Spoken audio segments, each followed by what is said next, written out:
So friends, आज हमारे साथ हैं शारिक फिरदौसी। शारिक बताएंगे फिरदौसी इनका सरनेम क्यों है, बट केवल 34 इयर्स ओल्ड है। ये बहुत बहुत छोटे हैं उम्र में और यंग है, पर कमाल का लाइक इतनी कम उम्र में इतना सारा काम ऑलरेडी कर चुके हैं पब्लिक सर्विस के लिए। मैकेनिकल इंजीनियर है बाय एजुकेशन और अभी भी बातचीत सोशल सर्विसेज में बहुत सीरियसली इन्वॉल्व हैं। एक बड़ा अच्छा सा अभी वाकया सुनाया, मैं समझना चाह रही थी शारिक से कि भाई ऐसा कैसे हुआ कि आप इतनी कम उम्र में और इन चीज़ों में हैं और कब से हैं।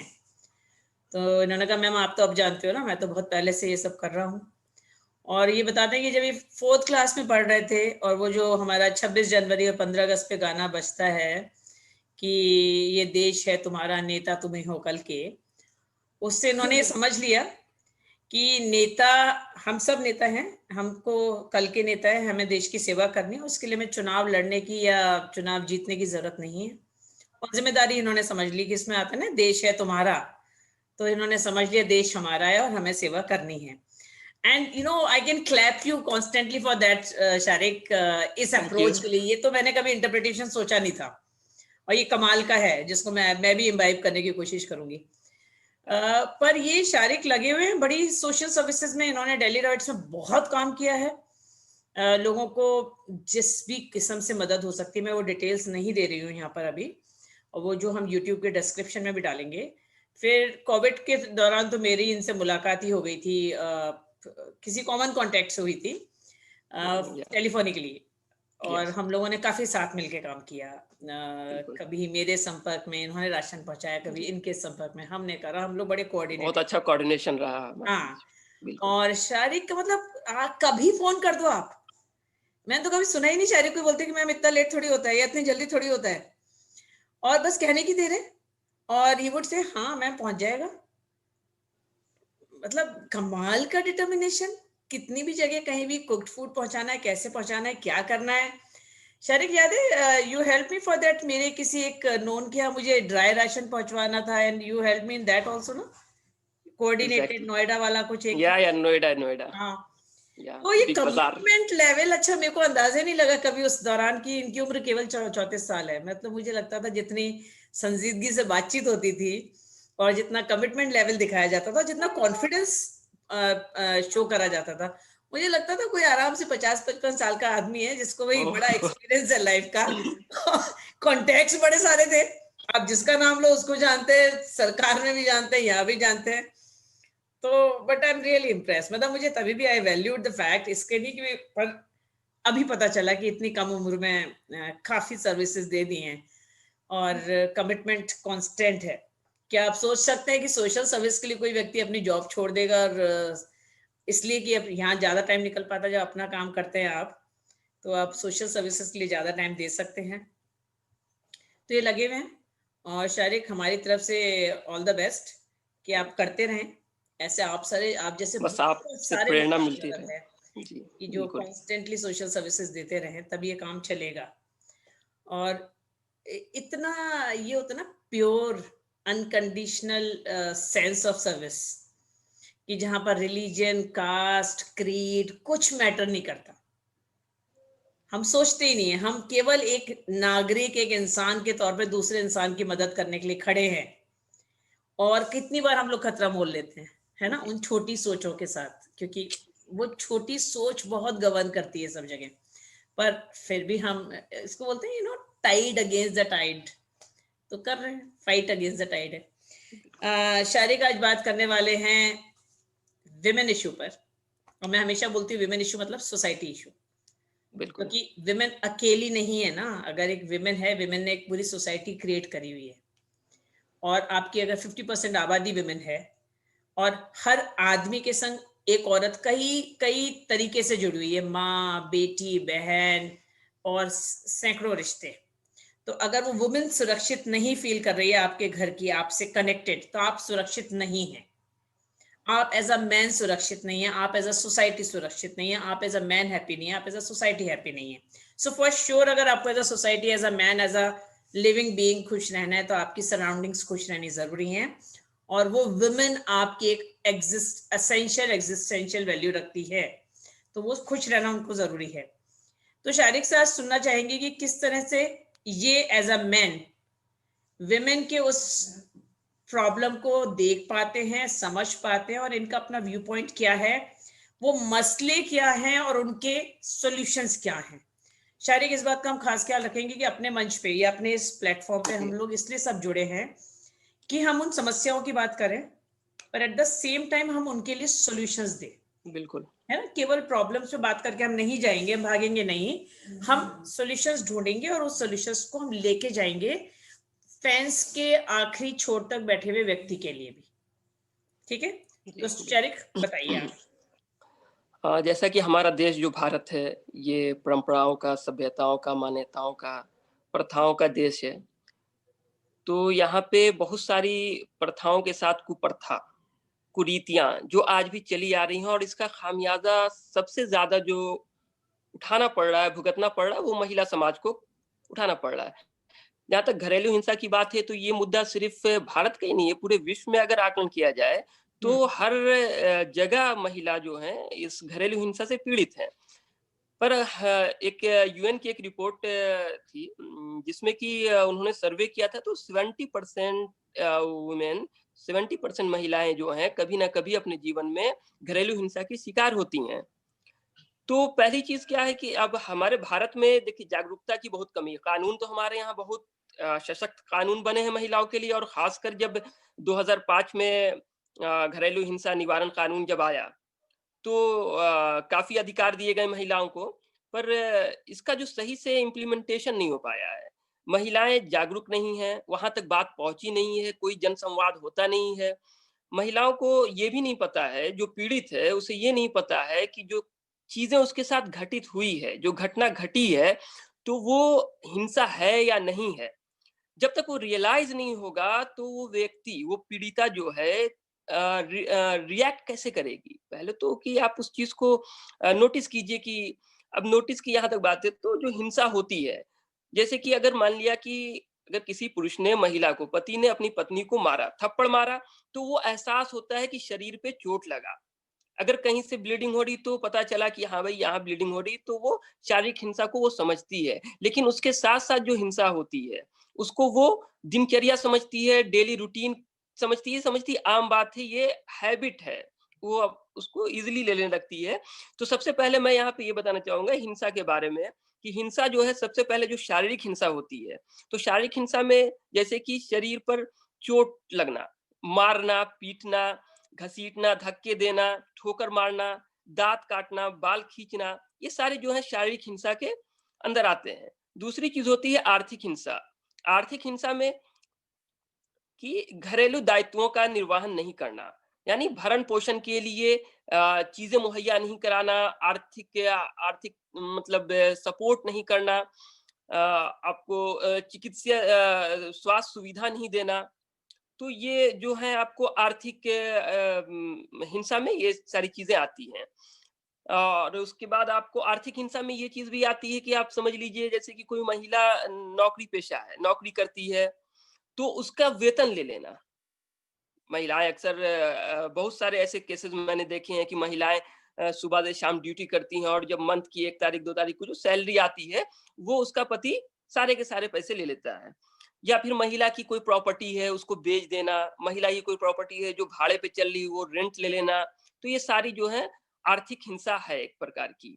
उसके बाद आती है आपको मानसिक हिंसा। मानसिक हिंसा हिंसा में है कि ताने देना, फप्तियाँ कसना, आपत्तिजनक शब्दों का उपयोग करना, महिला का अपमान करना, तो ये सारी चीज़ें जो हैं जिसमें कि आप ये भी आप समझ सकते हैं कि महिला के रंग, रूप, उसकी शारीरिक बनावट, मोटापा और दुबलेपन पे कमेंट करना, तो ये भी जो है आपको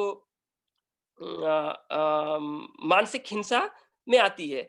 जैसे कि एक और चीज़ है कि बच्चे बच्चे को लेकर ताने देना, तो ये जो गर्भ धारण करना ये महिला का अधिकार है। वो उसे तय करना है कब उसे गर्भधारण करना है, कब नहीं करना है, क्योंकि हमारा जो संविधान है, उन्हें राइट टू बॉडी देता है, देह का अधिकार। ये उन्हें तय करना है और अगर इसके ऊपर दबाव बनाया जा रहा है, तो ये मानसिक हिंसा है। ठीक है। और चौथी चीज जो आती है वो है लैंगिक हिंसा, कि अगर पति अपनी पत्नी के साथ बिना उसकी सहमति के, बिना उसकी इच्छा के शारीरिक संबंध बनाता है, तो ये आपको लैंगिक हिंसा में आएगा।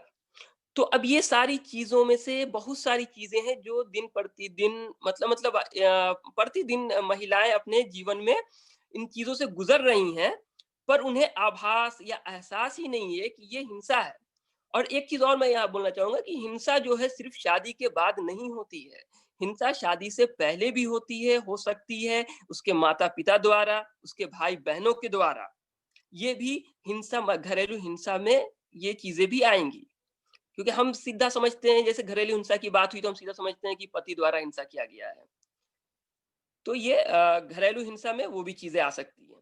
अब घरेलू हिंसा जो होती है, उसमें बीच में महिलाएँ बोलूँ जो शारिक, बस एक ऐड कर जी, रही हूँ, क्योंकि जो जी। डेफिनेशन है उसमें किसी के भी द्वारा, सो फैमिली के किसी भी मेंबर ने अगर हाँ, आपको, हाँ। जो आप सारा एक्सप्लेन कर रहे हैं, वर्ड्स, इमोशंस, फिजिकली, फाइनेंशियली, हुँ, किसी भी तरह से आपको टॉर्चर कॉज किया है, ये जी। वो वायलेंस की डेफिनेशन में आएगा। और रिलेशन कुछ भी हो सकता है। रिलेशन कुछ भी हो हाँ, सकता है। सॉरी, आप कंटिन्यू करें। ठीक है। हुँ, हाँ, तो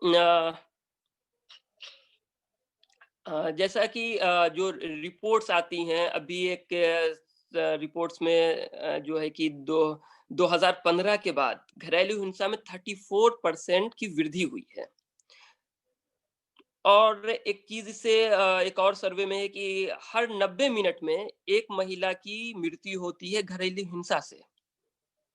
तो ये घरेलू हिंसा जो है कि अपने चरम पर है, जबकि आज हम सब समाज की बात करते हैं, सब समाज की कल्पना करते हैं। आज हर एक पिता जो है, अपनी बेटी के लिए एक खुशहाल जीवन की कल्पना करता है, एक सुखी संसार की, एक सुखद ससुराल की।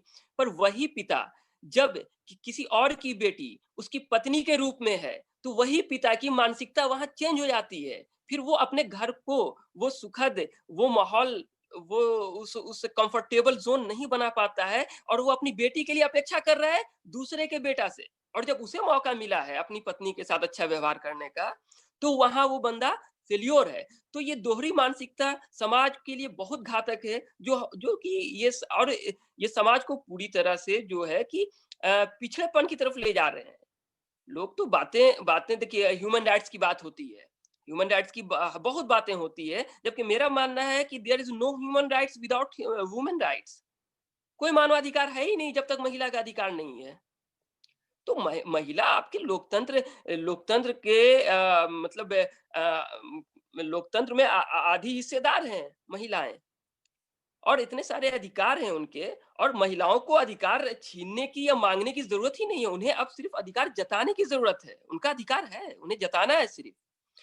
तो ये घटनाएँ बहुत सारी हो रही हैं, जो कि मेरे पास भी इस टाइप के बहुत तरह के जो हैं कि कॉल्स भी आते हैं, लोगों की शिकायत आती हैं जब मैं जुड़ा हुआ हूँ, जैसा कि आपने बताया कि तो सामाजिक स्तर पे मैं जुड़ा हुआ हूँ, तो बहुत सारी चीज़ें आती हैं। तो इसमें आपको मैं एक बताना चाहूँगा एक इंसिडेंट आपको, कि एक मतलब एक एक महिला के बारे में आपको, कि जब मैं स्कूलिंग में ही था, तो वहाँ एक शिक्षक हुआ करते थे हमारे। बड़ी अच्छी शिक्षा देते थे, पढ़ाते बहुत अच्छा थे। और मैं काफ़ी उस वक़्त भी मेरी जो क्लास, मुझे लगता है यही 4-5 क्लास में मैं रहा होऊँगा। तो जब मैं पहली बार रिएक्ट किया मैंने, जब मुझे लगा कि ये चीज़ें गलत है, जब पहली फर्स्ट टाइम मुझे लगा कि ये चीज़ें गलत है, तो वो जब 10 से 4 स्कूल आते थे, तो अपनी पत्नी को वो बाहर से ताला लॉक करके आते थे। वो उनका एक कमरे का एक मतलब रूम का मकान था उनका, और वो उन्हें लॉक करके वो स्कूल आते थे। तो अब आप यहाँ से सोचिए कि जब एक शिक्षक की ये संकीर्ण मानसिकता है, इस टाइप की ओछी मानसिकता है महिलाओं के प्रति, और वो कर काम क्या है उसका? वो बच्चों को पढ़ा रहा है। छात्र कौन है? भारत के भविष्य। ये कल जाके पति बनेंगे, पिता बनेंगे, ठीक है? ये भारत के भविष्य हैं। वो कैसे भविष्य का निर्माण करेगा वो बंदा, जो कि खुद एक मतलब ऐसी मानसिकता लेके चल रहा है महिलाओं के प्रति, हाँ? कि उसे उसे मतलब अपनी अपनी पत्नी पर विश्वास नहीं। और वो जब किसी महफिल में, किसी प्रोग्राम में वो बंदा जाता था, तो अपनी पत्नी के साथ-साथ रहता था। अगर पत्नी महिलाओं के बीच में जा रही है, तो वो भी महिलाओं के बीच में अपनी पत्नी के साथ बैठता था। मतलब महिलाओं के बीच में भी वो टीचर अपनी पत्नी को नहीं छोड़ता था। तो ये सवा हालाँकि बहुत काफ़ी वर्ष बीत गए, मेरी उस महिला से कभी मुलाकात हुई नहीं, नहीं तो मतलब मेरे ज़हन में आज भी ये सवाल है कि वो 10 से 4 एक बंद कमरे में डेली क्या करती थी? शारिक, यू मस्ट कैसे? गो एंड मीट, तुमको जरूर मिलना जबकि चाहिए उसी को। जबकि उस वक़्त ना मनोरंजन के लिए उसके रूम में टीवी था, ना मोबाइल थे, ना इंटरनेट, ना कंप्यूटर, ना लैपटॉप, ना कोई बंदा बात करने के लिए। फिर वो महिला क्या करती थी? कैसे उसने ये टाइम काटती थी? ये बड़ा मतलब है कि मुझे ये सवाल मेरे ज़हन में आता है कि कैसी प्रताड़ना है ये? हुँ? हालाँकि उन्होंने सक्सेसफुल जीवन बिता दिया। अभी अभी भी मतलब महिला ने उनके साथ ही जीवन गुज़ारा पूरा। तो जीवन देखिए गुज़ारा उन्होंने, जीवन काटा उन्होंने, जीवन जिया नहीं, और ये ज़िंदगी मिली है जीने के लिए, ठीक है ना? तो लोग काट रहे हैं और हमें मतलब काटने में हम विश्वास नहीं करते हैं, जीना चाहते हैं, जीना चाहिए। हर एक प्राणी को अधिकार है अपना अपने जीवन को जीने, क्योंकि उन्होंने अपने अस्तित्व की लड़ाई लड़ी है। जिस तरह पुरुष का जन्म इस धरती पे होता है, एक लंबी रेस लगा कर, रेस जीत कर जब वो अपने अस्तित्व की तलाश करते हैं इस धरती पर, महिलाओं के साथ भी सेम वही प्रक्रिया होती है। तो जब दोनों ने वही संघर्ष करके इस धरती पर आए हैं, तो दोनों के लिए जो जीने का अधिकार है, वो तो बराबर है। अब जहाँ तक ये जो घरेलू हिंसा होती है, तो घरेलू हिंसा में महिलाएँ जो हैं, मान-सम्मान उनके आड़े आ जाता है, परिवार को बचाने का मामला आ जाता है, उनके पास कोई विकल्प नहीं होता है कि वो अगर मान लिया पति के प्रति कंप्लेन करती हैं, ये तो जो कानून बने हैं अगर उसका उपयोग करती हैं, तो ज़ाहिर-सी बात है कल वो पति उसे अपने साथ रखेगा नहीं। तो फिर ऐसी स्थिति में वो महिला कहाँ जाएगी? क्योंकि जब विदाई हुई थी बाप के घर से, क्योंकि उसे बचपन से सिखाया गया था कि बेटी डोली मायके से उठेगी और अर्थी ससुराल से। ये बचपन से उसके ज़हन में ये चीज़ें डाली गई थी। तो उसके लिए तो कोई विकल्प ही नहीं बचा जीवन का। तो ऐसी स्थिति में वो लड़की आत्महत्या करती है। तो यहाँ पे एक पिता की पि यहाँ पे एक यहाँ पे पिता की एक बहुत बड़ी भूमिका होती है कि जब शारिक, आपका विदाई वीडियो बंद हो गया है।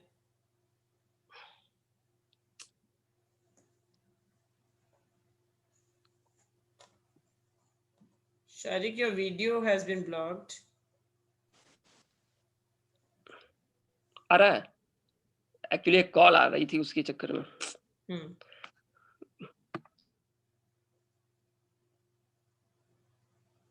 मेरे ख्याल से फ्लाइट मोड पे करने से चलेगा। इफ यू पुट योर अब okay? If you put your mobile on ठीक है अब? Flight mode. ठीक है? हाँ, आवाज़ आवाज़ आ रही है? आवाज आ रही है। परफेक्ट। आपकी कम आ रही है। तो एक बार आप उसको वो करो, वीडियो वाले को प्रेस करके वापस करो। अब आ रही है? शारिक, अब आ रही है आवाज? नहीं, आवाज़ आपकी स्लो आ रही है अब। वो एक बार आप अपने फोन को फ्लाइट मोड पे करके और वाईफाई ऑन कर लो। 1 मिनट। हाँ।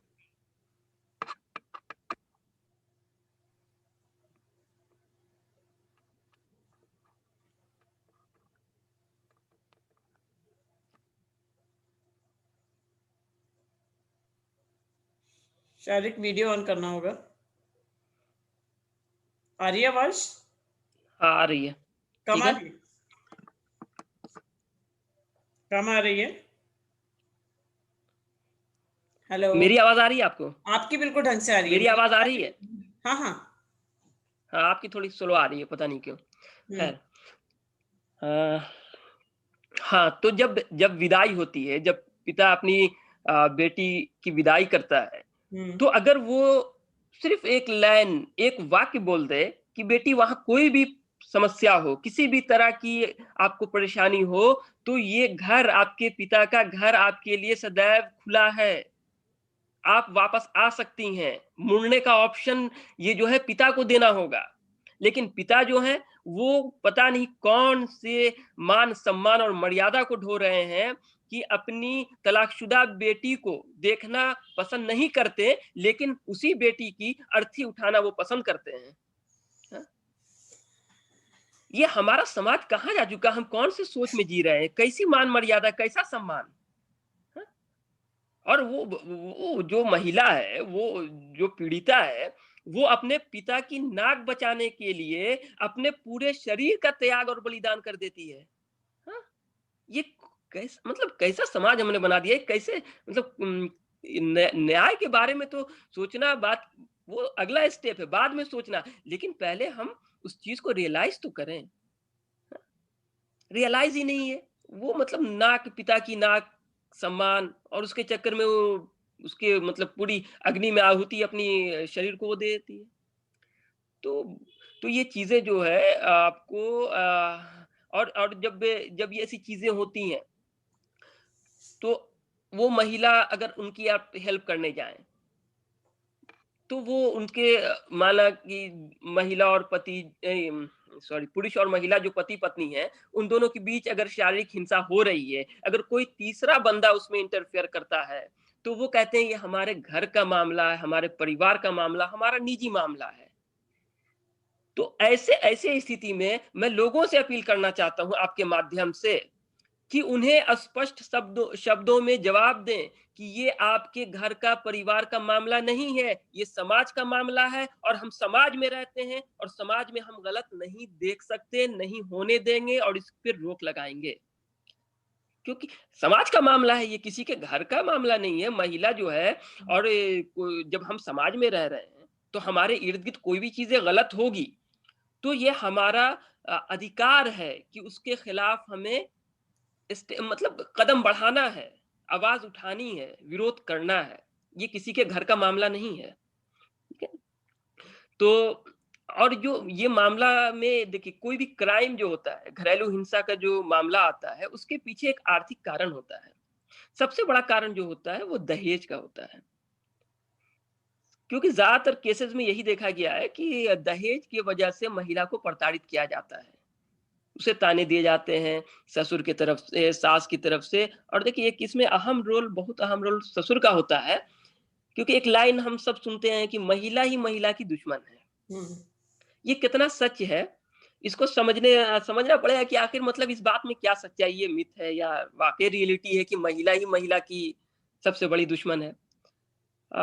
इनफैक्ट मुझे ऐसा लगता है कि पुरुषों द्वारा इस लाइन को स्थापित किया गया है। कहीं न कहीं पुरुषों का हाथ इस लाइन को मतलब प्रूफ करने में, जैसे कि अब देखिए, आपकी अगर मान लिया ससुराल में कोई घटना घट रही है महिला के साथ, उसकी सास कर रही है, उसकी ननद कर रही हैं, ससुर भी उसी घर में है, उसके उसके नज़र के सामने चीज़ें होती हैं, लेकिन वो बंदा कभी आगे नहीं जाता है, वो अपनी पत्नी और बेटी के थ्रू सारे क कार्यक्रमों को अंजाम देता है, ठीक है? तो वो उसका कहीं न कहीं इसमें सहयोग है, उसका हाथ है, और वो फिर क्या होता है, बाइज़्ज़त बड़ी होके बोलता है, महिला ही महिला की दुश्मन है, जबकि कैटलिस्ट का काम पुरुष ही करता है। मुझे तो ऐसा, मतलब मुझे लगता है जैसा कि, क्योंकि आइदर एक कैटलिस्ट, और अगर आपने नहीं बोला, आपके सामने आप होता हुआ देख रहे हैं और नहीं बोल रहे हैं, तो वो भी तो एक अपराध है। हाँ, देख रहे हैं और अगर नहीं बोला तो वो भी अपराध है। लेकिन ये संभव ही नहीं है कि जो घर का मुखिया है, जो घर का मुखिया जो कि ससुर होता है हर घर में जो है, तो मुखिया के रहते और उसकी बिना सहमति के ये चीज़ें घटित हो जाए, ये संभव ही नहीं है। ना? क्योंकि तो कहीं न कहीं उनका जो है इस हिंसा को वो मतलब सपोर्ट करते हैं, और जो है कि ये चीज़ें हो रही है, और बहुत सारे केसेज़ जो हैं देखने को मिल रहे हैं। और इसमें जब बच्चियाँ हो, मतलब जब किशोरावस्था में होती हैं, तो उस वक़्त एक बहुत बड़ा मतलब रोल होता है माँ-बाप का, वहाँ से उनको एक मानसिक स्तर पे तैयार करना।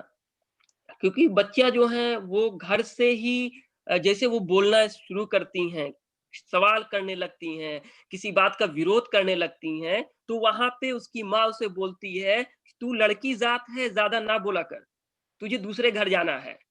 उसकी आवाज़ को पहले ही उसकी माँ ही दबाती है। उसको सशक्त होने से सबसे पहले उसके घर के ही लोग उसको दबा रहे हैं। तो ज़ाहिर-सी बात है कि वो चीज़ें उसके ज़हन में होती है कि हाँ भाई, मुझे ज़्यादा नहीं बोलना है, विरोध नहीं करना है, खिलाफ आवाज़ नहीं उठाना है, और वो चीज़ें देखती है कि उसकी माँ के साथ जो चीज़ें हो रही हैं, वही चीज़ें जो हैं कल उसके साथ भी होगी, तो उसको वो भाग्य का लिखा, विधि का विधान और जैसे जो शब्द हैं, इसमें उसको वो एडजस्ट कर लेती है कि हाँ भाई, हमारे साथ ऐसा ही हो रहा है और होगा।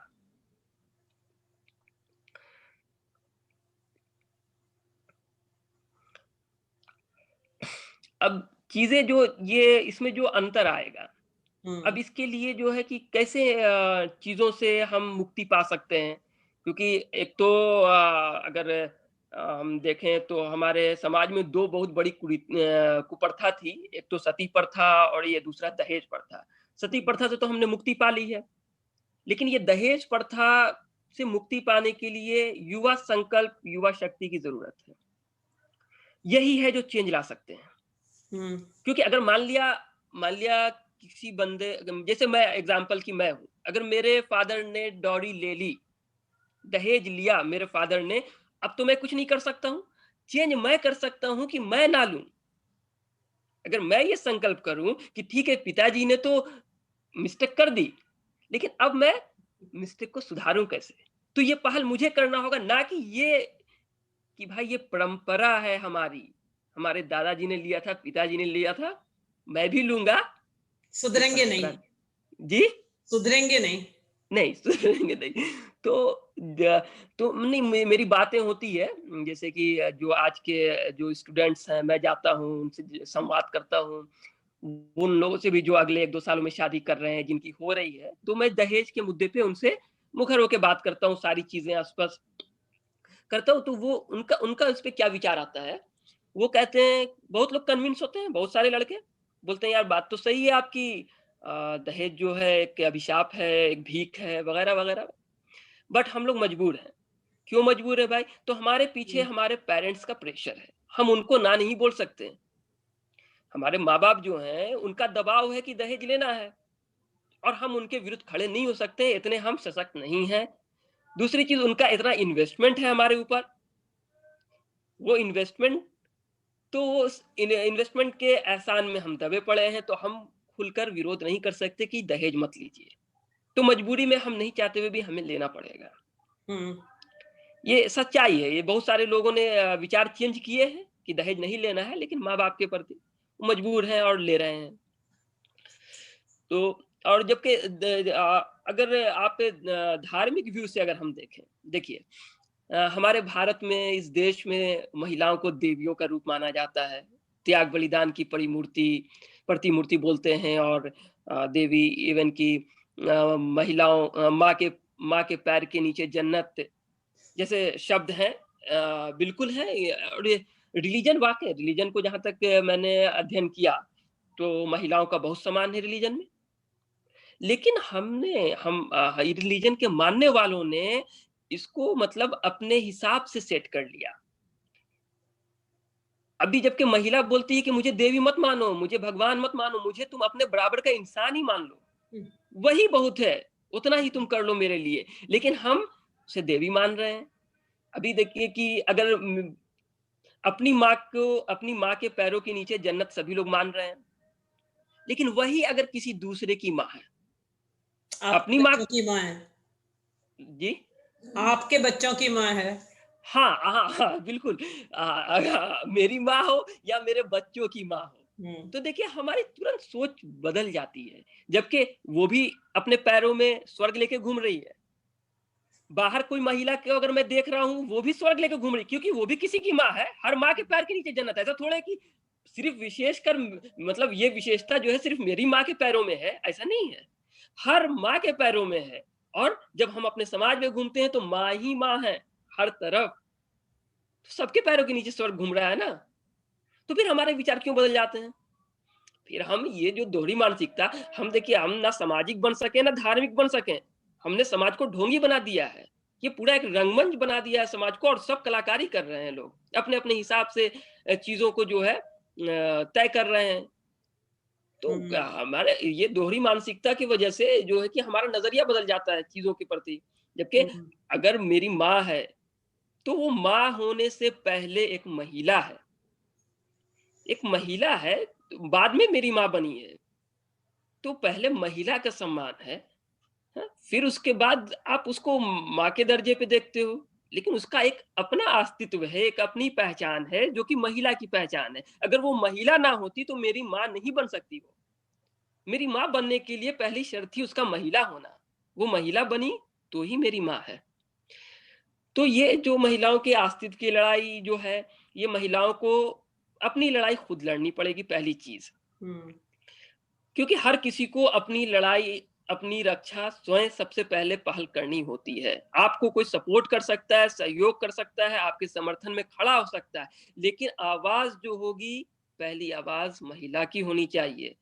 उन्हें सबसे पहले अपनी पहचान ढूँढनी होगी कि हाँ भाई, मेरी जो पहचान है एक पुरुष के बिना भी मेरा एक मतलब व्यक्तिगत मेरी एक पहचान है समाज में कि मैं एक इस देश की नागरिक हूँ, जिसके संवैधानिक अधिकार हैं, जिसको संविधान राइट्स देता है और संविधान के आर्टिकल 14 क्लियरली स्पष्ट करता है कि आप जैसे कि धर्म, जाति और रंग भेद, तो उसमें एक शब्द है लिंग। हम्म। लिंग जो है कि लिंग के बिना पे भी आप किसी के साथ भेदभाव नहीं कर सकते हैं। तो समानता का अधिकार हमें संविधान दे रहा है, समानता का अधिकार हमें हमारा धर्म दे रहा है। हम्म। जो भी धर्म को आप मतलब उसका अध्ययन करेंगे तो हर धर्म में नारी को सम्मान दिया गया है। संविधान हमें पूरा राइट्स दे रहा है। तो फिर आपको तो मतलब छीनने या माँगने की ज़रूरत, किसी से भीख माँगना ही नहीं अधिकार। आपको तो बाय डिफ़ॉल्ट अधिकार मिला हुआ है, बस आपको जताना है। हम्म। तो तो इसके लिए महिलाओं को जागरूक होना पड़ेगा। अब इसका जो समाधान ये है कि हमें जनसंवाद करना पड़ेगा। जो लोग इस क्षेत्र में काम कर रहे हैं, इस क्षेत्र में बहुत काम हुए हैं, दशकों से आवाज़ें उठ रही हैं, बातें हो रही हैं, चर्चा हो रही है, विचार-विमर्श हो रहे हैं, हम्म। विचारों का आदान-प्रदान हो रहा है।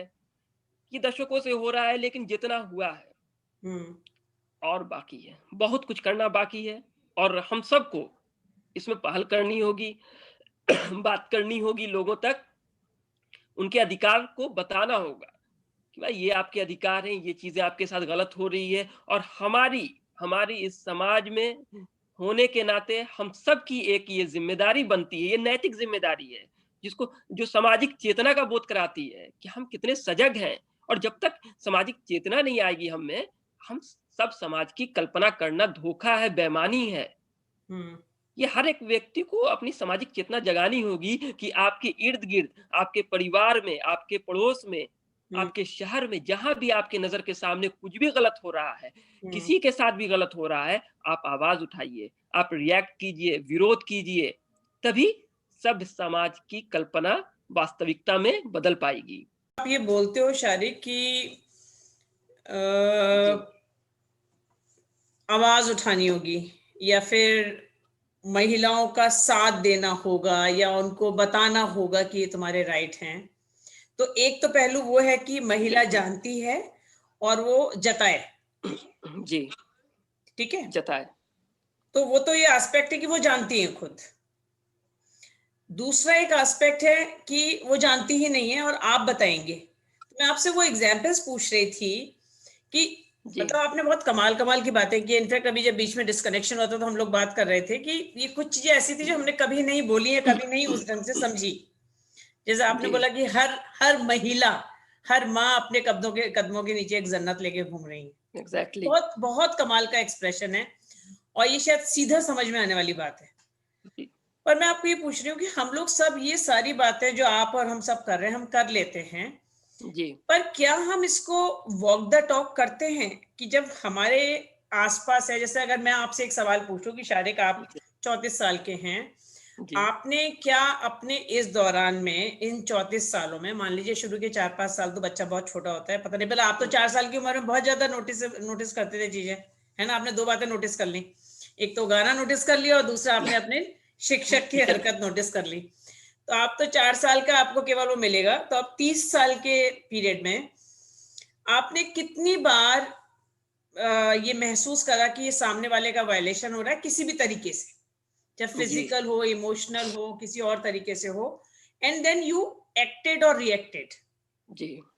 मतलब रिएक्ट भी करना जरूरी है, कई बार एक्ट करने से भी काम हो जाता है, केवल इतना बताने से काम हो जाता है उस लेडी को कि देखिए ये आपका राइट वायलेट हो रहा है। तो कभी आपने ये करा, आपने महसूस करा, आपको कुछ वाकया याद आते हैं कि कई बार तो ये लगता है कि अरे मैंने नहीं करा, ये मेरी गलती है, मैं आगे से ध्यान रखूंगा, हुँ, या कुछ इंस्टेंसेस जहाँ एक्चुअली मैं कर पाया, तो ये जी, रिफ्लेक्शन, सेल्फ रिफ्लेक्शन करके देखा है जब हम इस टॉपिक पे बात करने बैठे हैं तो? जी। इस संदर्भ में मुझे एक घटना याद है, जब मैं छात्र जीवन में था, इंजीनियरिंग कर रहा था मैं महाराष्ट्र से। हम्म। तो उस दौरान सेमेस्टर एंड हुआ था और मैं करीब ये मुंबई से मैं दिल्ली आ रहा था। तो जब मैं मुंबई से दिल्ली आ रहा था तो एक इंसिडेंट हुआ था, उसमें ये था कि ट्रेन में करीब दिन के 2 बज रहे थे, 1-2 हम्म। बज रहे होंगे। तो साइड अपर सीट पे एक छोटी-सी बच्ची, जिसकी उम्र मुझे लगता है 7 साल, 8 साल होगी। वो बच्ची उस पे बड़ा मतलब गहरी नींद सो रही थी। गर्मी का टाइम था उस वक़्त, तो वो सो रही थी और उसके सामने अपोज़िट सीट पे एक महिला बैठी थी और उसके साथ एक बेटी थी। महिला मैच्योर महिला थी, ठीक है? और उस बच्ची जो कि उससे उसका कोई संबंध नहीं था और फ़ादर बच्ची का वो दूसरी सीट पे सो रहा था। मैं नीचे बैठा था। ठीक है? तो एक बंदा करीब 70 इयर्स ओल्ड, 70 साल का वो बंदा, जो कि काफ़ी एजेड बुज़ुर्ग, वो बंदा वहाँ पे उस बच्ची के साथ गलत हरकत कर रहा था। मुझे नहीं पता, मैं नीचे बैठा क्योंकि मुझे नहीं दिख रहा था ऊपर का, लेकिन अपोज़िट में जो लेडी बैठी थी, उसे वो चीज़ें दिख रही थी। लेकिन उस लेडी ने ना आवाज़ उठाई, ना विरोध किया, वो मुझे अपनी आँखों से इशारा कर रही है। वो इशारा कर रही है, तो मुझे इशारा समझ नहीं आ रहा है उसका, वो आँखें ऐसे-ऐसे कर रही है, तो मुझे फिर मैंने नोटिस किया कि वो ऊपर की तरफ कुछ बता रही है, तो मैं उठा तो देखा मैंने कि वो बंदा का एक हाथ जो है, वो लड़की के बॉडी पे, उसके गुप्तांग पे, और छोटी-सी बच्ची। मतलब मैं मतलब उस दिन मुझे क्या बोलूँ, मैं इतना शॉक हुआ उस एजेड बंदे को देख के। खैर, तो मेरी जब नज़र पड़ी तो मैंने उस बंदे को पीछे से उसका कॉलर पकड़ा और खींचा उसे। खींचा तो आप यकीन मानिए, जब मैंने उसका शक्ल देखा तो बंदे उस वो जो व्यक्ति था, वो वरिष्ठ व्यक्ति, वो आँख का ऑपरेशन करा के आ रहा था। एक आँख पे पट्टी बंधी थी, एक आँख उसके खुले थे और वैसी स्थिति में वो बंदा ऐसे घिनौने कृत्य को अंजाम दे रहा था। यकीन मानिए, मुझे उस वक़्त बस लगा कि गेट से इस बंदे को बाहर फेंक दूँ। लेकिन मेरे सामने उस बूढ़े व्यक्ति के प्रति ह्यूमन राइट्स और बच्ची के प्रति वुमेन राइट्स। अब इन दोनों में मैं सोच में पड़ गया, नहीं तो उस बंदे को मैं फेंक देता उस दिन, मुझे जिस टाइप से उस दिन गुस्सा आया। उसके बाद वो बंदा जो था, अपने सपरिवार, पूरे परिवार के साथ, जिसमें उसकी ग्रैंड डॉटर, उसकी जो पोती थी, उसकी उम्र नहीं भी तो 22-25 साल, तो उसकी पोती की मतलब एक बड़ी बच्ची उसकी ग्रैंड डॉटर थी और पूरा परिवार उसका था, वो दूसरे कंपार्टमेंट में थे, लेकिन वो बंदा टहलते हुए इधर आके ये हरकत कर रहा था। अब आप यहाँ से आप सोच सकती हैं कि क्या हालात हैं, हाँ? तो अगर उस वक़्त, और देखिए अभी वो मुझे बड़ा ताज्जुब लगा कि वो जो महिला है, वो जो महिला बैठी थी, उसकी इतनी हिम्मत नहीं हुई, वो इतना अपने आप को मतलब वो नहीं बोल पाई, ना विरोध कर सकी, वो मुझे इशारा कर रही है आँखों से कि ऊपर देखो। हाँ? तो विरोध तो यही यही चीज़ है कि उसने रियलाइज़ किया, उस महिला ने रियलाइज़ किया कि कुछ गलत हो रहा है, बट रिएक्ट करने की उसकी हिम्मत नहीं जुटा पाई वो। अब मैं यही, जो तो ये हमारे बड़ा WWI का फोरम है ना, उसका पर्पस अपना यही है कि हम लोग चुप ना रहें, और जब इस तरह का वायलेशन होता है ना, तो वो बच्ची किसी ना किसी की रिलेटिव थी, जी, बिल्कुल। हमको उनको बताना चाहिए था कि ये गलत है, हमको उन बुजुर्ग के फैमिली के पास जाके बताना चाहिए था। नहीं, अब मामला क्या था, अब आपको भी बता देते हैं, हमने वो भी कोशिश की। यकीन मानिएगा कि उसके परिवार का जो बंदा था, वो एग्रेसिव हो गया, उग्र हो गए वो। बोले, मेरे मतलब बुजुर्ग व्यक्ति पे, मेरे पिता पे आरोप लगाते हो आप, इतना घिनौना आरोप? क्योंकि कोई भी नहीं मानेगा। कोई भी नहीं मानेगा उस व्यक्ति की हालत देख के, क्योंकि अगर उसे ढंग से अगर धक्का दे दिया जाए, तो बंदा शायद उसका स्वर्गवास हो जाए, और एक आँख में ऑपरेशन किया हुआ। तो किसी को भी ये बात झूठी लगेगी, नहीं मानेगा कोई। वो भी हमने कोशिश की थी, हम्म। लेकिन उसका कोई फ़ायदा नहीं था, है हम्म। ना? तो वही चीज़ है कि हमें रिएक्ट करना पड़ेगा। ऐसे बहुत सारे इंसिडेंट जो हैं कि हुए हैं, लाइफ में आते हैं, जहाँ पे रिएक्ट करना ज़रूरी है। लेकिन कुछ केसेज़ में, अब जैसे अभी एक बहुत चर्चित केस, एक वीडियो वायरल रहा सितंबर मंथ में, अ, मध्य प्रदेश का वो वीडियो था। एडीजी पुरुषोत्तम शर्मा, जो कि वहाँ पे पुलिस के आला अफ़सर हैं वो, उन्होंने अपनी पत्नी को बड़ी बुरी तरीके से मारा। जो वीडियो बहुत वायरल हुआ। फिर ये दिल्ली कमीशन ऑफ वुमेन, शायद लॉन्च्ड अ डीसीडब्ल्यू, कंप्लेंट, मेरे ख्याल से उन्होंने कंप्लेंट करा, वो सस्पेंड हो नहीं, गए। नहीं उसके बाद क्या हुआ कि जब इन्होंने कंप्लेन किया, जब हाँ, महिला आयोग वगैरह ये वो एक्टिव हुई, तो हाँ। उन्होंने साफ बोला कि भाई ये हमारे घर का मामला है, हमारा निजी मामला है। नहीं, नहीं, एडीजी ने कहा, महिला ने नहीं कहा ना? नहीं, नहीं, एडीजी ने कहा, हाँ, कहा और एडीजी उसके ने बाद कहा हाँ, तो कि उसके बाद घर का जवाब मामला है, हाँ, महिला ने नहीं कहा। महिला ने नहीं कहा। और इनफैक्ट बेटा सपोर्ट में है अपनी माँ के। बेटा बेटा ने फिर केस किया। हाँ। बेटा ने केस किया और फिर वो सस्पेंड हुआ। तो अब ये एलीट वर्ग का ये हाल है। तो जो अल्प शिक्षित हैं, अशिक्षित हैं, उनसे अपेक्षा करना जो उस वीडियो को देख के ये होता है कि उस एडीजे, एक तो हुँ, एडीजे के रैंक में आप पहुंच गए, दैट मीन्स आपके पास एज है। हाँ, एज इट इज जी। उनको देख के पता चलता है एज है, रिटायर नहीं हुए तो 60 से कम है। हुँ, हुँ, पर 55-60 के बीच के कोई व्यक्ति होंगे, 50 समथिंग, राइट? हुँ, महिला भी अच्छी खासी एजेड लग, मतलब सेम एज ग्रुप की होंगी। जिस हिसाब से वो पीट रहे थे, हुँ। पहली बार तो हो ही नहीं सकती थी। पहली पहली बार बार ये नहीं हो सकती थी वो। बिल्कुल, बिल्कुल। और क्योंकि ऐसा हो ही नहीं सकता कि 60 साल की उम्र में जाके बंदा अपनी बीवी को पीटे। जिस हिसाब से पीट रहे थे, मतलब आप जानवरों को नहीं पीटेंगे ऐसे। बिल्कुल। क्योंकि वो जानवरों को पीटेंगे तब तो ये एक और बहुत कमाल की बात है। आप सड़क पे किसी के भी जानवर को या राह चलते जानवर को पीटिए ना, तो कोई भी आके केस कर सकता है। तो हुँ, कंप्लेंट करने की जरूरत नहीं है, वो अपने आप होके आप अरेस्ट हो सकते हो। बिल्कुल। पर आपकी अपने घर की महिलाओं को पीट लीजिए, जब तक वो महिला जाके केस नहीं कर रही है तब तक कोई कुछ नहीं कर रहा। बिल्कुल। और उनको भी और अक्सर समझा दिया जाता है कि घर का मामला है। Most of the time complaint होने के बाद कॉम्प्रोमाइज हो जाता है। यही कंप्रोमाइज़ हो जाता है। तो मेरा मेरा यही कहना है महिलाओं से कि भाई ये मान मर्यादा मान-सम्मान का जो आप पे बोझ लिए अपने कंधों पे फिर रही हैं, ये सिर्फ़ क्या आपकी ज़िम्मेदारी है? हाँ? जब वैवाहिक जीवन की जो गाड़ी है, वो 2 पहियों पे चलती है, तो आप ही 1 पहिया क्यों इतना लोड ले रही हैं? किसी आपका जीवन आपका है, ठीक है? ये आपको बड़ी मुश्किल से मिला है। किसी एक व्यक्ति के लिए आप अपने जीवन के अस्तित्व को क्यों मिटा रही हैं? हाँ? जबकि आपके पास अधिकार हैं, ठीक है? तो आप किसी एक व्यक्ति, एक पुरुष, अगर अगर उसने 7 फेरे लेकर 7 वचन खाए हैं, अगर किसी ने 3 बार कबूल करके कबूल किया है, तो भाई सिर्फ़ आपने नहीं किया है, उस पुरुष ने भी किया है, आपके पति ने भी 7 वचन खाए हैं, फेरे लिए हैं, आपके पति ने भी 3 बार कबूल किया है आपको। तो दोनों की भागीदारी है, ये साझेदारी है। और हाँ? किसी भी धर्म में वो सारी कंडीशंस रख देते हैं उन वचनों के टाइम पर। हाँ, सारी हाँ, कंडीशंस रख चाहे देते वो हैं, बिल्कुल। मुस्लिम हो, चाहे हिंदू हो, जी, या कोई बिल्कुल। और हो, सब में वो रिचुअल्स में सारी तो वो तो तो ओथ तो ले ली जाती है उसी वक्त। तो ये जो सारी चीज़ें हैं, ये सिर्फ़ महिला ही निभाएँगी। हालाँकि महिला बहुत संयम वाली होती हैं, मानसिक रूप से बहुत आपको संकल्पित होती हैं, वो दृढ़ निश्चय वाली होती हैं, सारी चीज़ें मैं मानता हूँ कि वो जल्दी कोई ऐसा निर्णय नहीं लेती हैं। जब कोई बहुत ही, और दूसरी चीज़, महिला हिंसक भी नहीं होती हैं, क्योंकि इसे हम इस बात से अंदाज़ा लगा सकते हैं कि भारत की जेलों में 96% पुरुष हैं और महिला केवल 4%। तो ये बात हमें बताता है कि महिला हिंसक नहीं होती हैं। हालाँकि कुछ मामले आते हैं, इसमें भी दो राय नहीं है। अभी जैसे कि एक मामला मध्य प्रदेश का ही था। एक हम्म। व्यक्ति ने कोर्ट में केस किया कि उसकी पत्नी उसे डेली लौकी खिलाती है। तो उसने घरेलू हिंसा का केस किया था कि उसे डेली उसकी डिवोर्स डाला पत्नी। था मेरे ख्याल से उसने। जी? डिवोर्स डाला था उसने। डिवोर्स, हाँ, मतलब रीज़न ये घरेलू हिंसा का उसने डाला रियलिटी था। थी, उसने हाँ, कि डिवोर्स डेली डाला ये लौकी बोलकर कि लौकी खिलाती है, तो वहाँ क्या फैसला हुआ, जज ने बोला कि ये घरेलू हिंसा के अंतर्गत आता है। जज ने हम्म। घरेलू हिंसा माना इसे, पर घरेलू हिंसा में पुरुष संरक्षण के लिए कोई कानून, कोई प्रावधान नहीं है। तो उन्होंने केस को खारिज कर दिया।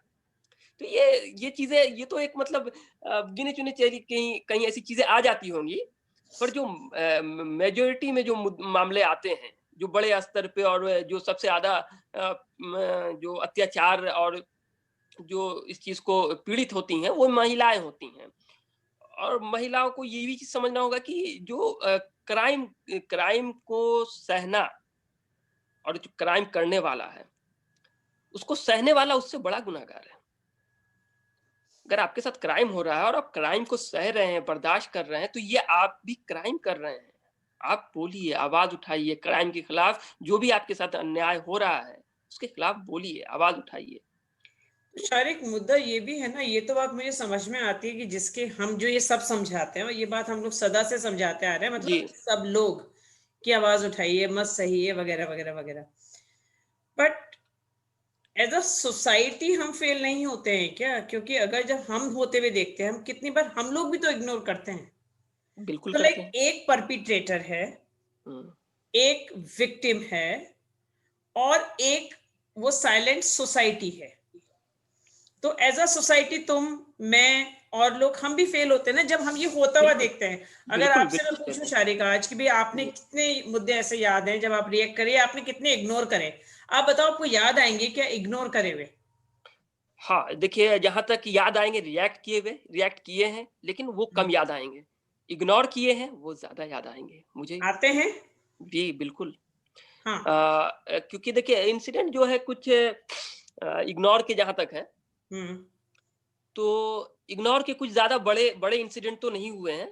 हाँ, छोटे-मोटे कह सकते हैं कि मतलब जैसे कि अगर मान लिया औरत की आवाज़ को, महिला की आवाज़ को उसके पति ने दबा दिया। जैसे अगर मान लिया किसी बात पे महिला बोल रही है, तो उसके पति ने बोल दिया, "तुम चुप रहो, तुम्हें क्या पता? तुम ज़्यादा जानती हो।" कि ये भी एक तरह से हिंसा मैंने जैसा बोला मानसिक हिंसा के अंतर्गत ये चीज़ें आती हैं। तो हाँ, ऐसे मौके पे मैं कई बार चुप रह गया हूँ। मैंने नहीं बोल पाया हूँ मैं, लेकिन हाँ, कई मौके पे बोला भी हूँ।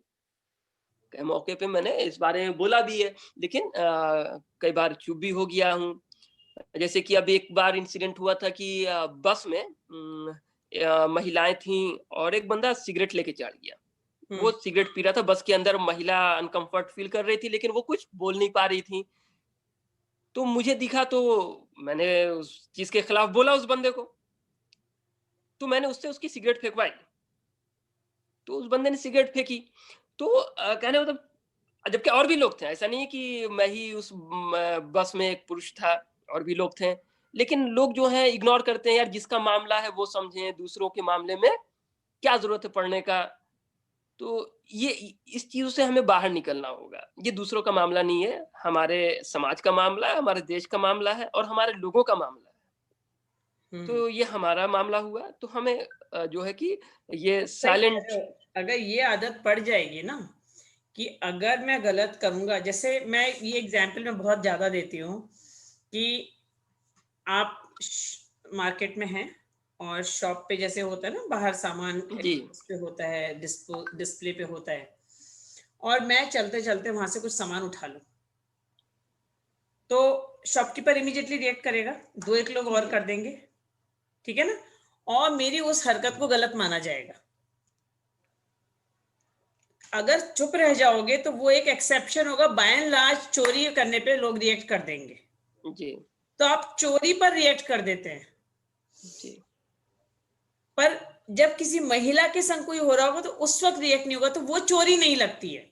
मतलब चोरी आपको एक ऑफेंस लगता है जिसमें जी, आप रिएक्ट करते हैं, वहां पर रिएक्ट करना नॉर्मल है। महिला के संग होने वाली बात को जब रिएक्ट करा जाए तो वो एक्सेप्शन होता है। जी। तो अगर हम इस चीज को नॉर्मलाइज कर दें सब लोग मिलकर, हुँ, कि जब जब आप महिला के संग कुछ गलत करेंगे, वो एक एक्सेप्शन माना जाएगा, वो एक नॉर्मल बात नहीं मानी जाएगी, वो एक बिल्कुल। इतना बड़ा गलत माना जाएगा कि वो नॉर्मली हर वो चीज़ व्यक्ति आपको रिएक्ट करे। डिस्टर्ब करनी चाहिए। डिस्टर्ब हो आप उस चीज़ से, आपको लगे कि कुछ तो भी मुझे फ़ील अच्छा नहीं हो रहा है। तो आप रिएक्ट करने को नॉर्मलाइज कर दीजिए, कि जैसे ही आपने कुछ गलत देखा, तय बात है सब लोग रिएक्ट करेंगे। तो जी, अभी क्या है, रिएक्ट करना एक्सेप्शन है, और इसीलिए आप अपने आप को अलग थलग महसूस करते हैं जब आप रिएक्ट करते हैं, क्योंकि आपको लगता है अब लोग क्या कहेंगे, लोग कहेंगे तुम क्यों लोग क्या बोल रहे हो। तुम क्यों ये नॉर्मल हो जाना चाहिए कि सब लोग बोलेंगे अगर तुम ये करने वाले हो तो। जैसे जी। कि मैं राह चलते किसी को थप्पड़ मार दूं हम्म, तो रिएक्शन आएगा ना, बिल्कुल। क्योंकि वो एक्सेप्टेबल मोड नहीं है। हम्म, पर एक लेडी अगर खड़ी है बस में, अज्यूम कर लीजिए उसने थोड़ा सा डीप कुछ पहना हुआ और एक मैन डेलिबरेटली पीपिंग इनटू हम्म, हर बॉडी, तो कोई रोकने वाला रोकेगा नहीं। जी। तो वो गलत काम जो कि गलत है वो रूटीन हो जाता है, हम्म, और उसको इग्नोर करना भी रूटीन हो जाता है। बिल्कुल। मतलब आपको ये सिखाया जाता है, आपको ऐसा तैयार करा जाता है, तुम क्यों बीच में हम्म, पढ़ते हो, तुम्हारा क्या मतलब है। So that's, you are conditioned as a person, be it man और वुमेन, कि इग्नोर करो। जैसे आपने बोला कि लड़की को शुरू से तैयार करा जाता है कि तुमको दूसरे घर जाना है, तुम क्यों बोलती हो, क्यों रिएक्ट करती हो। तो हम्म, रिएक्ट ना करने के लिए उसको बचपन से तैयार किया जाता है, या मैं इसको दूसरे तरीके से बोलूं, उसको सहने के लिए बचपन से तैयार करा जाता है। बिल्कुल। और ये सहना फिर केवल घर की चार दीवारी में बंद नहीं होता ना। हम्म, फिर मैं जॉब करने जा रही हूँ, मेरा बॉस मेरे संग कुछ करेगा, मैं वो भी सहूंगी, क्योंकि हाँ, वहां भी रिएक्ट करना एक्सेप्शन है, सहना नॉर्मल है। तो वहां पे जब चीजें चेंज होगी, जैसे कार्यस्थल वर्क प्लेस पे जो चीजें होती है, हम्म। तो वहां पे चीजें एक ही शर्त पे मुझे लगता है चेंज हो सकती हैं, जब तक महिलाओं की संख्या ना बढ़ेगी वर्क स्थल पे। जैसा कि अभी अभी भारत में सिर्फ 18% वर्किंग महिला है, 18%। तो जाहिर सी बात है पुरुष समाज जो है ज्यादा संख्या में है। तो ये अगर इनकी मेजोरिटी होगी, अगर ये 20 महिलाएं होंगी, तो मजाल है कोई इन्हें छेड़ दे, कोई इन पे कमेंट कर दे। अगर ये मेजोरिटी में होंगी या फिर मतलब एक बड़ी संख्या में होंगी, तो फिर ये चीजें नहीं हो सकती है। लेकिन जहां गिनी चुनी होंगी, तो जाहिर सी बात है कि वहां पे लोग कमेंट केवल करेंगे। संख्या से नहीं, सोच से बदलेगा। जैसे आप नहीं बोलते हैं ना, मैं शादी करके लाया हूं, वो शादी करके आई नहीं है, आप जी। शादी करके लाए हैं, राइट। आप छोड़ रहे हैं, आप साथ रख रहे हैं। मुझे मेरे किसी क्लाइंट ने बोला, मैं साथ नहीं रख पाऊंगा, अच्छा। मैं अपने घर नहीं ले जा पाऊंगा। तो वो डिसीजन मेकर है। हम्म, जैसे ना, गाय है, भैंस है, जी जी, कुछ और हाँ हाँ, ले गए, डिसीजन की मुझे छोड़ रखना है दिया, कि नहीं रख रखना है। लिया, निकाल हाँ। दिया, हम्म, राइट। ये कॉन्सेप्चुअली जब तक हम लोग बदलेंगे नहीं ना, तो फिर देखिए आपकी केवल टैग बदलेगा। हम्म, आप एज अ वुमन कभी वाइफ हैं, कभी डॉटर हैं, कभी हम्म, मदर हैं, कभी कुछ और है, कभी एम्प्लॉय हैं। जी। आपका केवल नॉमनक्लेचर बदल रहा है। सिमिलरली मैन का केवल नॉमनक्लेचर बदल रहा है, कि वो कभी हस्बैंड है, कभी फादर है, कभी कुछ हम्म, और है, कभी बॉस है, कभी कलीग है। जी। बट वो हमेशा उस वायलेटर की कैपेसिटी में है, हम्म, क्योंकि आपको उन्होंने एक ऑब्जेक्ट समझा हुआ है वायलेट होने वाला। सो अनलेस ये कॉन्सेप्चुअली हम लोग नहीं बदलेंगे, एंड यू आर राइट, बहुत बड़ा रोल उसमें हम लेडीज का है, विमेन का है, कि हमको एक्सप्रेस करना होगा। अनफॉर्चुनेट बात है कि आज भी हम लोग ये बात कर रहे हैं कि equality equality equality, equal space. Fact है ना कि वो नहीं है हमारे पास। इक्वलिटी तो जन्म के टाइम से ही आप देखिए, इक्वलिटी में जो अंतर पैदा होता है, तो इसमें मुझे लगता है कि सबसे पहले माँ का ही रोल होता है। माँ ही पहले बेटा को प्रेफरेंस देती है। क्योंकि आपने कभी सुना है मम्मी की परी हमेशा सुनते हैं पापा की परी, माँ का लाडला सुनते हैं, क्यों? उसका रीजन है, क्या? वो लेडी वो सफ एक जिंदगी जीते आई है, एक महिला वाली, बचपन से लेकर शादी होने पर माँ बनने तक, ठीक है। राइट। एक हम्म, वो भी सही है। थॉट प्रोसेस होता है उस बीच में, कि आपको अच्छा। Finally I was talking to someone, उनकी दो डॉटर्स हैं, जस्ट टॉकिंग सेड कि लड़की होती है तो आपको, मैं सुनाई दे पा रही हूँ क्या, मेरा अनस्टेबल हो गया शायद नेट अभी। शारिक, आप सुन पा रहे हैं मुझे? शारिक, मेरी आवाज आ रही है? जी जी, मैं सुन रहा हूँ। तो महिलाओं, जी बच्चों जी, के आ लिए रही क्या आ रही होता है। है, girl child to be protected. हमने अपनी मेज वगैरह को देखा है कि वो जितना जल्दी पॉसिबल होता है उसकी शादी कर देते हैं, कि मैं निपटी, मेरा काम हुआ, जी अब हाँ। जो बाद में जो होगा देखा जाएगा। देखिए माहौल बहुत खराब है दीदी, जितना जल्दी लड़कियों की शादी कर दो। तो बेसिकली वो एक प्रॉपर्टी है जिसको आपने कैसे भी करके बचा के रखा हुआ है। आप जितना जल्दी उस प्रॉपर्टी को बचा के डिस्पोज रखा कर था दे और उसके before somebody comes and encroach, जी right? Now till the बिल्कुल। marriage it was my headache. Hmm Boy is your asset, the girl is your hmm headache till the time of marriage, then I'll dispose it off and let the other person take care of her. शादी करते वक्त भी हम यही बोलते हैं ना husband को, देखिए मैंने जैसे संभाला है मेरी बच्ची को ऐसे संभालना। जी बिल्कुल। तो वो एक कोई चीज है जिसको संभालने की जरूरत पड़ती है। हम्म और ये सब हम नहीं बदलेंगे ना, और वो क्या होता है, अब आप कहते हो ना लड़कियों को बदलना होगा, वो बचपन से ये सुन रही है कि तुमको प्रोटेक्ट करना है, तुमको संभाल के रखना है, तुम संभालने की चीज हो, तुम हमारी एक लाइबिलिटी हो, तो हमारी एक रिस्पॉन्सिबिलिटी हो। तो finally you know it gets into your head, वो आपके अंदर समाता जाता है कि मैं एक चीज हूं जिसकी रक्षा करनी है या मुझे खुद को बचा के रखना है। तो कॉन्सेप्चुअली हम लोगों को बदलना बहुत सारी चीजों को पड़ेगा ना, आमूल चूल नहीं परिवर्तन। वो तो पर बिल्कुल बिल्कुल। कमिंग बैक टू दैट दहेज वाला मुद्दा, व्हेन यू सेड कि मेरे दादा ने लिया था, मेरे पापा हम्म ने लिया, तो अब मैं भी लूंगा, क्या करूं, लेना पड़ेगा, क्या करूं, फैमिली का कंडीशंस है। आपको नहीं लगता उस क्या करूं में कहीं मेरी इच्छा भी शामिल है? नहीं नहीं मैं ये अपनी बात नहीं कर रहा। मैंने एक मैं एग्जाम्पल वो उस आपको हर बताया। लड़के की बात कर रही हूँ जो फाइनली एग्री हाँ टू हाँ हाँ टेक उस जी जी हाँ। गौरी। हाँ ये मैं मतलब हाँ क्योंकि एक अगर आप जनरल जनरल प्रिंसिपली मतलब क्लियर मैंने हो ये कि चीज आपको बताई कि नहीं अगर लेना, जैसे कोई तो आप नहीं लो ना। फैक्ट रिमेन्स कि मना करना, ये जैसे तो मैं-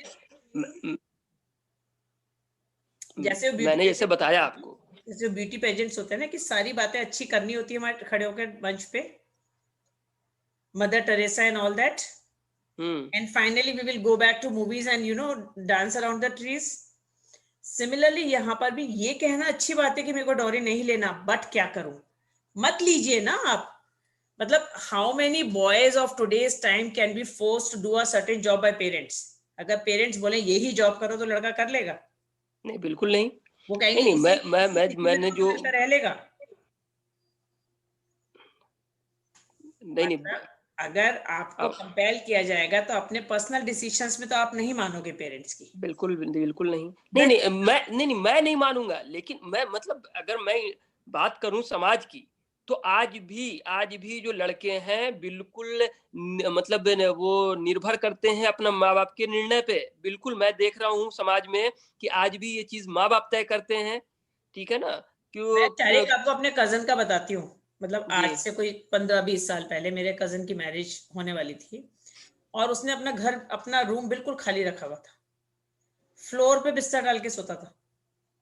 ठीक है, इंजीनियर, आईआईटी पास आउट, उस जमाने में भी was doing a very plus job, और कुछ नहीं डाल रखा था। मैंने पूछा भाई ऐसे क्यों रह रहे हो? हम्म कि फिर वो शादी के बाद सामान आएगा वो कहाँ रखूंगा। ऐसा कहाँ से ओहो आएगा? तो ही सेड वो तो लूंगा ही ना, हाँ स्पेशली लोग रूम बनवाते हैं जहेज रखने के तो मैं लिए। वो क्यों छोड़ूंगा सामान? एंड कैन यू बिलीव, मैंने कहा शर्म नहीं आएगी कि somebody would come, तुम जमीन पे सो रहे हो, वो आएगी, उसके बाद तुम्हारे पास बिस्तर भी होगा, तुम्हारे पास सामान भी होगा, तुम यूज कर लोगे। कितनी शर्म की क्या बात है? This line comes from an IITian. Yes. Second, Oh my God. मेरा कोई फ्रेंड जो सुप्रीम कोर्ट में लॉयर, Hmm.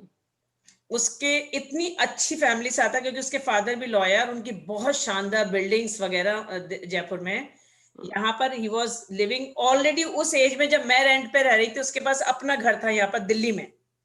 ठीक है, Hmm. उसका वही घर खाली। भाई क्यों नहीं रखवा रहे, क्यों नहीं फर्नीचर क्यों नहीं खरीद रहे जब अच्छा खासा तो वापस घर है? तो अच्छा जहेज में आएगा तो क्या रहे? कि शादी करूंगा ना, तो ऐसे तो तो कि बोलाएगी वो कहाँ रखूंगा सामान। और ये दोनों केसेस में मैं बता रही हूँ, सब कुछ लिया गया, और वो इतना प्राउडली एंजॉय करते हैं उन सारी चीजों को, क्योंकि वो तो उनकी कमाई है ना।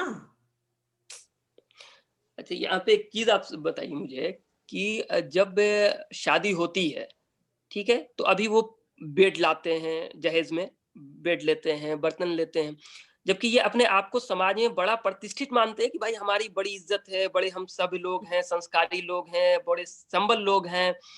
तो भाई ये जो तथाकथित जेंटलमैन हैं, इनसे मैं ये सवाल करना चाहता हूँ कि जब आपके पास सब कुछ भगवान का दिया हुआ है, तो फिर वो एक लड़की जो आ रही है, क्या उसको सुलाने के लिए आपके पलंग पे जगह नहीं है? क्या उसके लिए एक प्लेट आपके घर में एक्स्ट्रा नहीं है? हैं? मतलब आप हर एक चीज़ जो है शारिक, मैं तो एग्जाम्पल कहाँ दे रही हूँ आपको। In both the cases they were sleeping on the floor by putting up mattress over there, waiting for someone else to come with the bed. Shocking. और ये दोनों केस वो हैं जो पूरा का पूरा फर्नीचर किसी को खरीद के गिफ्ट देने की क्षमता रखते थे। बताइए। फिर आप इन्वेस्टमेंट की बात कर रहे हैं, तो एक्चुअली मैं देखता हूँ कि सरकारी नौकरी के प्रति जो लोगों की रुचि है, वो यही है कि अच्छा से अच्छा जहेज मिले। दहेज के चक्कर में लोग सरकारी नौकरी के पीछे भागते हैं। सो ग्रोथ बहुत लेवल पे करने की जरूरत है। और हम लोगों की जिम्मेदारी क्या है शारिक, कि हम लोग जो बात अभी यहाँ कर रहे हैं, जी। आगे से जैसे अभी आपको याद नहीं आ रहे ना बहुत इंसिडेंट्स रिएक्शन, हाँ, हम बहुत। लोग ये तय जी, कर लें कि हम लोग रिएक्ट करेंगे। बिल्कुल। और हमको हमारे सामने होने वाले हर गलत को हम ऑब्जेक्ट करेंगे, रोकेंगे और सामने वाले को बताएंगे, गलत करने वाले को बताएंगे तुम गलत कर रहे हो, और गलत सहने वाले को बताएंगे तुम गलत सह रहे हो। सह रहे हो, बिल्कुल। सहने वाला हमको ये बोल दे कि देखिए मेरे को सहना है, तो वो उसकी चॉइस जी, है ना। जैसे जी, हम लोग एग्जाम्पल बिल्कुल। लेते हैं कि वर्क प्लेस पे मान लीजिए कोई एक गर्ल है और वो अपना चार्म यूज कर रही हैं for her hmm, own growth. बिल्कुल। Now that's a conscious call by the girl and the conscious call by the boss to go driven by the um, charm। तो वो दो जनों का कॉन्शियस कॉल है, बट अज्यूम कर लीजिए कि मैं as a third person, as a colleague वहां बैठा हूं, मैं देख रहा हूं। हुँ, अब मेरे को पता है एक बंदा चार्म यूज कर रहा है, दूसरा चार्म हो रहा है। मैं अपनी ड्यूटी जरूर निभा दूं जाके बोल के कि मैडम मैं आपको नोटिस कर रहा हूं, आप गलत कर रही हैं। एट द सेम टाइम मैं अपने बॉस को जाके बोलूं सर मैंने नोटिस कर लिया है। हुँ। हम नहीं चाहेंगे कि आपके क्विड प्रोको में हम सफर करें। कल को हो सकता है मेरा जी, नंबर बिल्कुल, लगता किसी के बिल्कुल, लिए, ये हमारी नैतिक ज़िम्मेदारी है, हमें इसका तो के लिए निर्वहन भी करना और है, सोसाइटी के लिए भी। सोसाइटी के लिए भी। ये तो हम अपनी अपनी ज़िम्मेदारी, अपने दायित्व का निर्वहन करें, बाकी जो चीज़ें हैं चेंज होंगी, आशा है।